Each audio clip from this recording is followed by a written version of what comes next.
This is episode 91 of Standing Out. Standing Out is a remarkable interview style podcast with the intention to highlight women and men making outstanding contributions in their field. This podcast is generously sponsored by Meet Jointly. Across the country, there are small businesses just starting to scale, get distribution, and launch into national retailers, but they all share one really big challenge: reaching new customers and growing their brand on a shoestring budget. Meet Jointly is a platform that connects growing brands with the influencers who are ready to share their products and stories with their engaged audience. Today, I'd like to welcome Jackson Carson. Jackson's mission is to bring delight to the world through music, photography, user experience design, and strategy.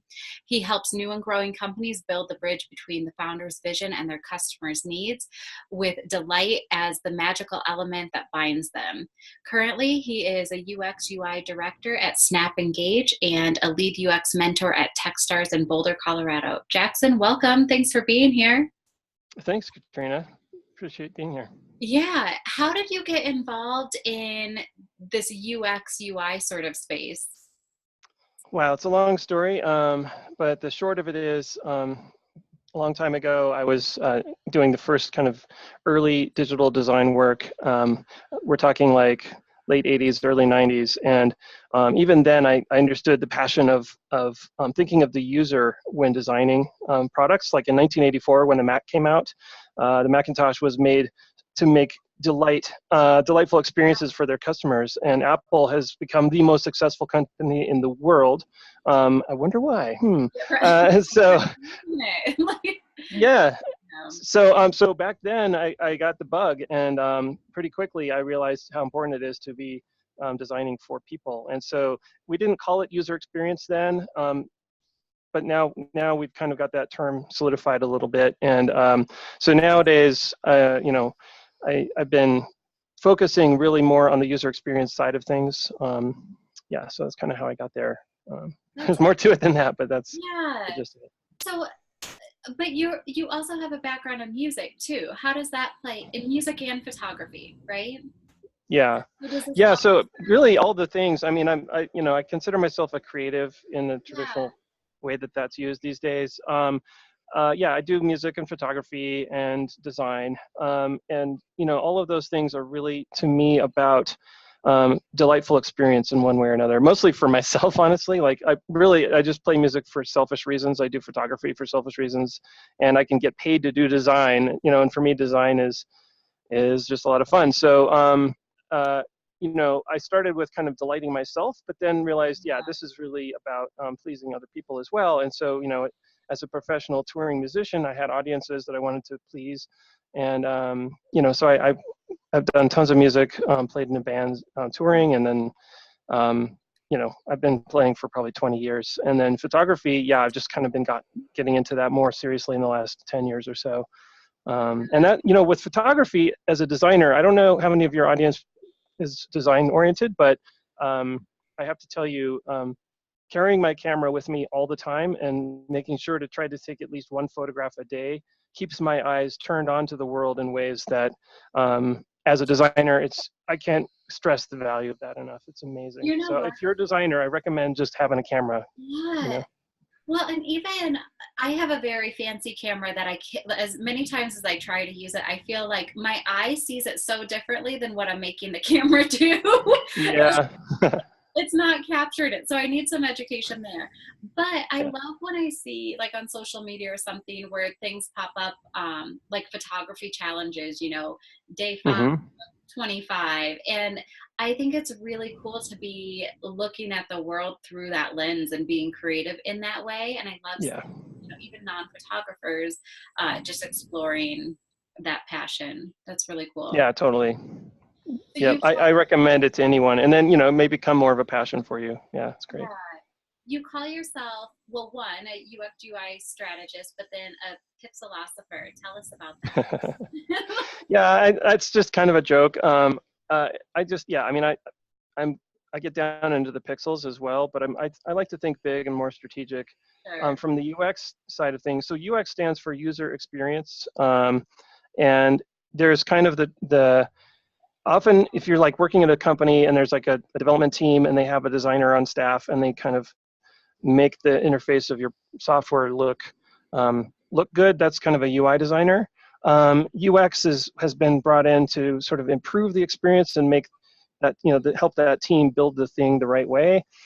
But with UX strategy, it's sort of before the product even goes into development. A UX strategist can come in and help the business think about the product market fit and actually interview customers and see if this product is even a viable idea, do some initial design work and test those design ideas with the market before it even goes into the very expensive process of development.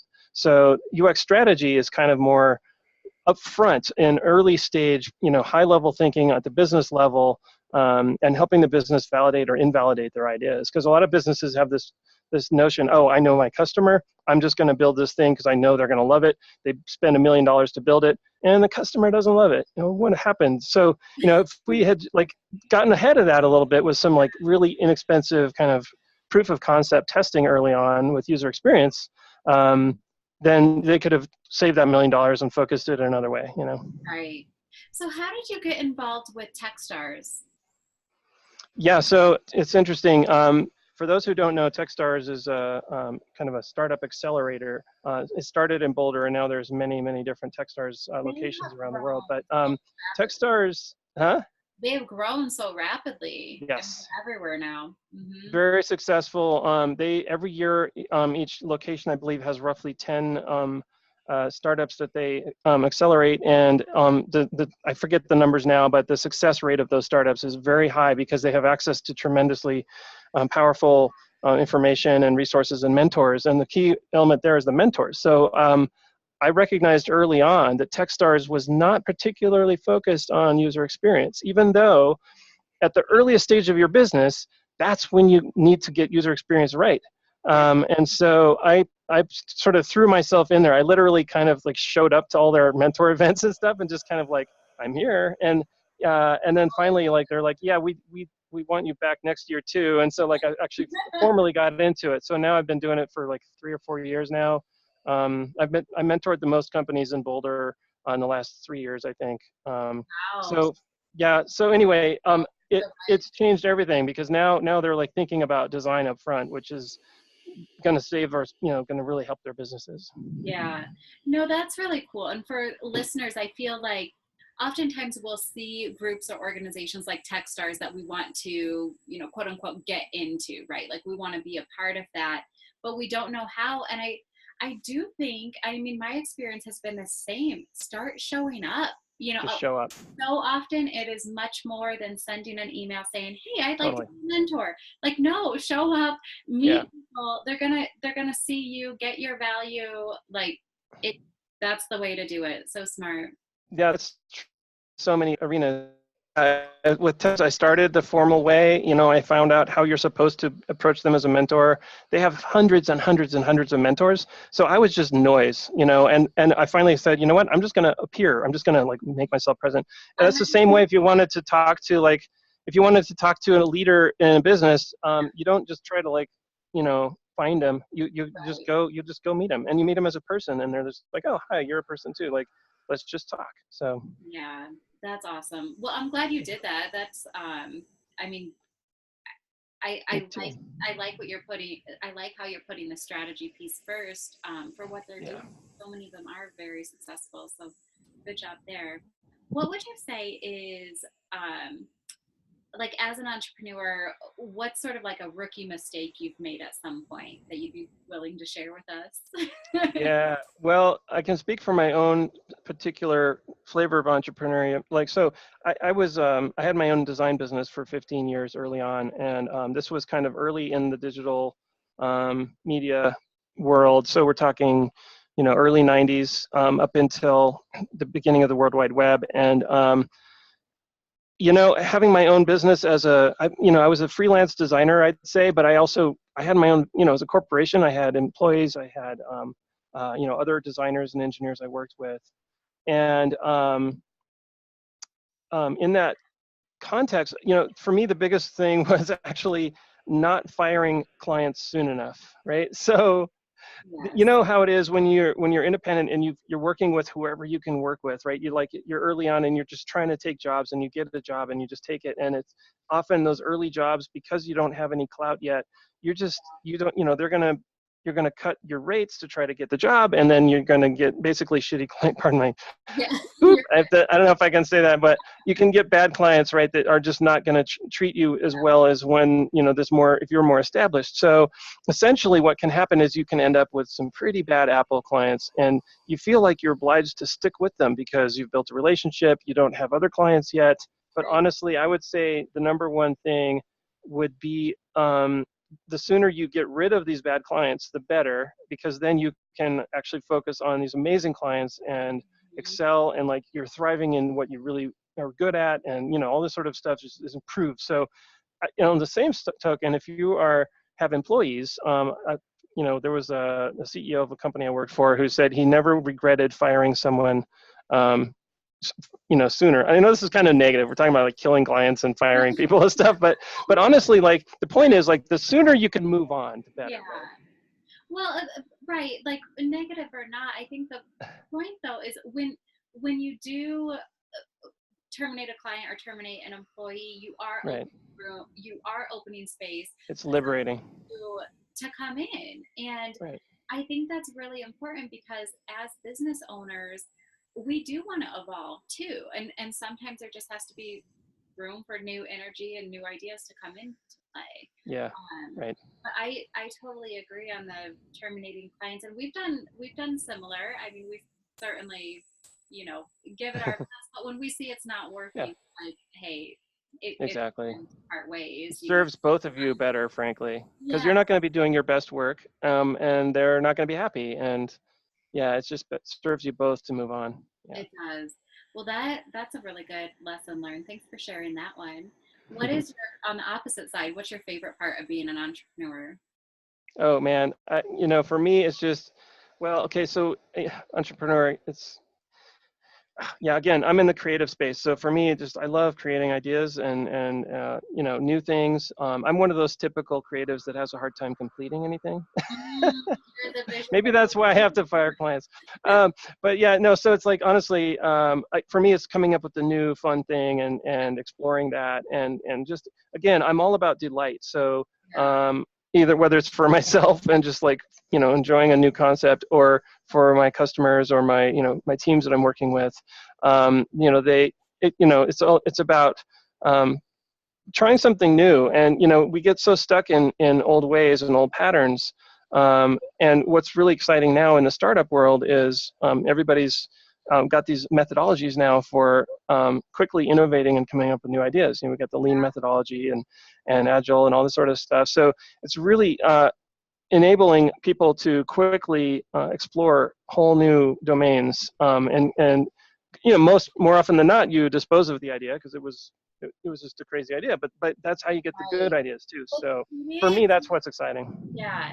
And I do love, because I'm kind of like you, I'm more of a vision, a little less of an implementer. I can make it happen, but I'm really grateful I have a team. Right, exactly.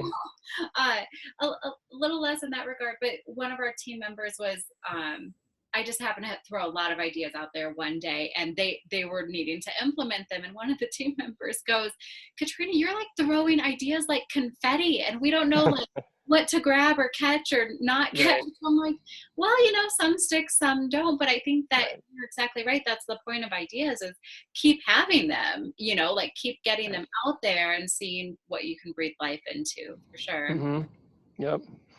Yeah. If you had, well, hold on. I want to talk about your music and your touring. Did you love touring, or was that? Oh yeah.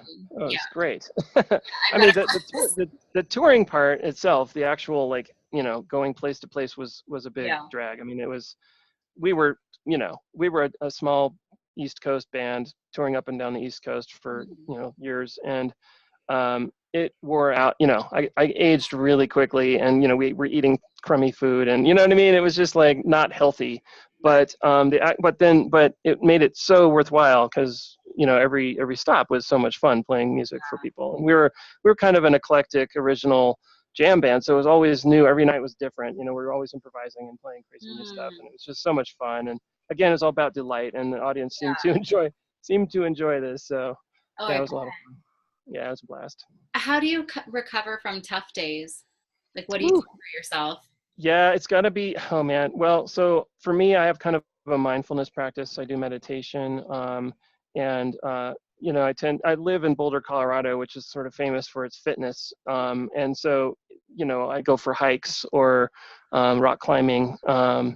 So activity, physical activities, the classic things. Plenty of sleep is the classic thing. That one I'm not good at. Yeah. I tend to. I tend to want to just play more. So I play a Yeah. lot.